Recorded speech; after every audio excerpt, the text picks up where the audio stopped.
অন্তর্বর্তী সরকারের প্রধান উপদেষ্টা অধ্যাপক ডক্টর মোহাম্মদ ইউনূস যুক্তরাষ্ট্রের নিউ ইয়র্কে জাতিসংঘের সাধারণ পরিষদের ৭৯তম অধিবেশনে ভাষণ দেন।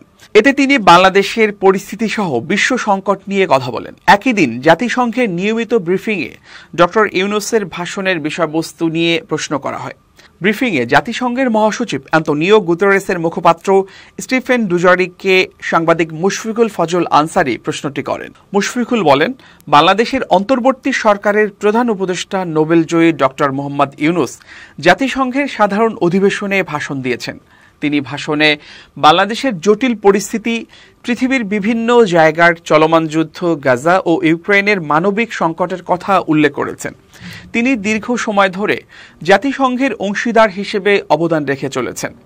তার আজকের এই ভাষণকে কিভাবে দেখছেন?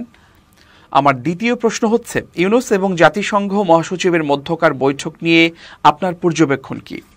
জবাবে ডুজারিক বলেন, এ বিষয়ে আমাদের প্রেস বিজ্ঞপ্তিটি দেখার অনুরোধ রইল। অধিবেশনে দেয়া প্রতিটি ভাষণ নিয়ে মন্তব্য করতে চাচ্ছি না। কোনো দেশ যখন তাদের সবচেয়ে সম্মানিত প্রতিনিধিকে জাতিসংঘে পাঠায় তা আমাদের অবশ্যই সন্তুষ্ট করে। এদিকে নিউ ইয়র্কে স্থানীয় সময় বৃহস্পতিবার জাতিসংঘ সদর দপ্তরে প্রধান উপদেষ্টার সঙ্গে বৈঠক করেছেন জাতিসংঘ মহাসচিব অ্যান্তোনিও গুতেরেস। এ সময় প্রধান উপদেষ্টা অধ্যাপক ডক্টর মোহাম্মদ ইউনূস ও অন্তর্বর্তী সরকারের প্রতি পূর্ণ সমর্থন প্রকাশ করে অ্যান্তোনিও গুতেরেস বলেন, জাতিসংঘ বাংলাদেশের সংস্কারে সহায়তা করতে প্রস্তুত।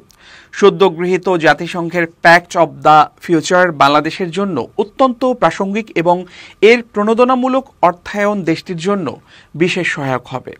গুতেরেস বাংলাদেশের শান্তিরক্ষীদের প্রশংসা করে বলেন, তারা আমাদের জন্য অত্যন্ত গুরুত্বপূর্ণ।